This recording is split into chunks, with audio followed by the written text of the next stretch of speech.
Now in this lecture, let's try to get an authorization code followed by access token by leveraging the client details and user details that we have created in the previous lecture. So as you know, in order to know what are all the endpoint URL supported by our KeyCloak, we can invoke this URL with the get method. Since it is a get method, I pasted that in the browser and you can see it gives all the details about the endpoint URLs that is exposed by my KeyCloak server. Like we were discussing in the OpenID Connect, with the OpenID Connect, your KeyCloak server or any identity and access management product, they will expose a dedicated user info API to know the user identity detail. Coming to the authorization code grant flow, first we need to get an auth code. So for that, the endpoint URL that we have to use is the authorization endpoint. So we can take this endpoint URL and I came to the Postman application and pasted that endpoint URL. And since we have to invoke this endpoint URL with the get method, you can see here I can pass all the params that are needed by my KeyCloak server. First, the client ID I have to give.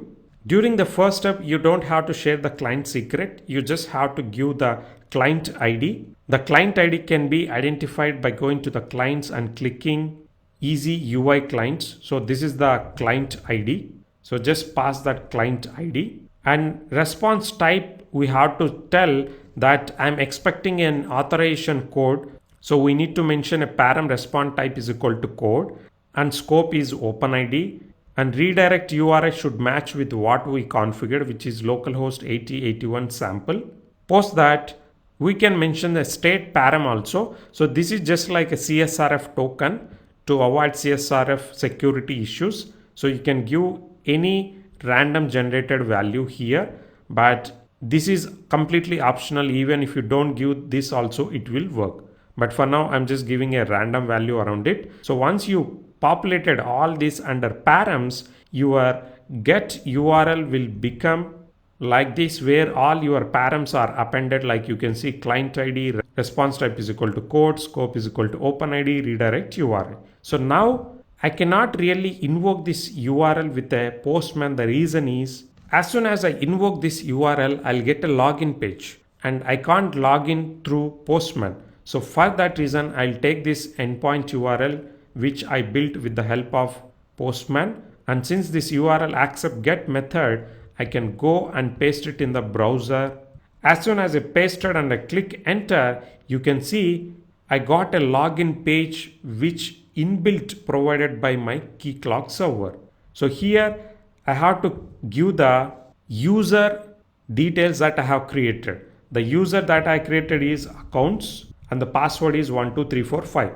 And any identity and access management server, including KeyCloak, they also give flexibility to change this login page as per your business organization requirement, so that user doesn't have to feel that they are trying to log in into a different application. But since now we are just for testing, I'm just going and using the default login page. As soon as I click sign in, you can see I got an error page. The reason is my KeyCloak server, after successful authentication, it redirected to the redirected page which is localhost 8081 sample.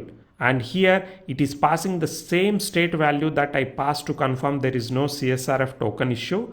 And along with the session state, we also get a code. So we need code which is authorization code. So let's try to take the value present after code. So this authorization code, I'll take it and I'll go to Postman where I can pass this authorization code in the second step that we need to follow inside authorization grant type flow. So here the endpoint URL that we need to invoke to get the access token is /token, like we did for client credentials grant type. So since it's an post invocation, I have to pass all my details in the body. So grant type is authorization code that we are trying to use here. And client ID, we have to correct it. Before that, let me copy paste the code here. So now I need to take the client ID. For the same, I came to the KeyCloak server. The client is Easy UI client.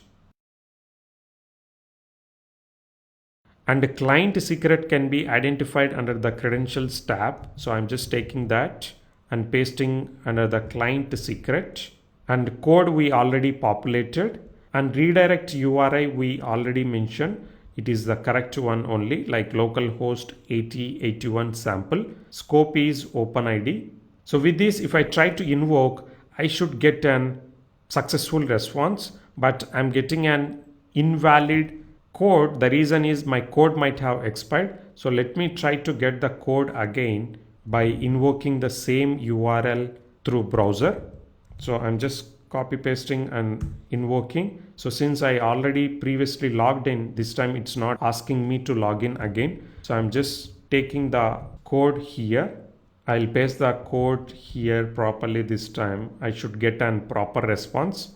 So there you can see we got an access token, refresh token, ID token, everything. But now we are more interested with the access token. Let me take this access token and go to my account.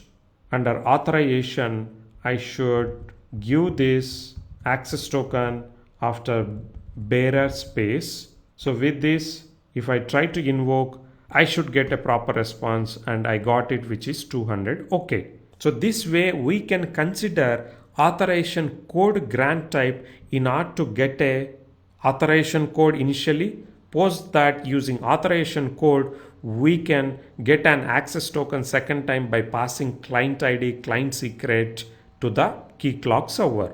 But can I go ahead and implement this approach exactly inside my UI Angular application? I can't, because I should not consider this approach inside my Angular UI application, because this approach needed client secret to be passed through my client application to KeyCloak server. But you all know our web applications like Angular applications, anyone can see your client ID and client secret by looking at your JavaScript code or Angular code inside your browser. But don't worry, for client UI applications, we have one more flavor of authorization code grant type flow, which we can discuss in the next lecture. Thank you and bye.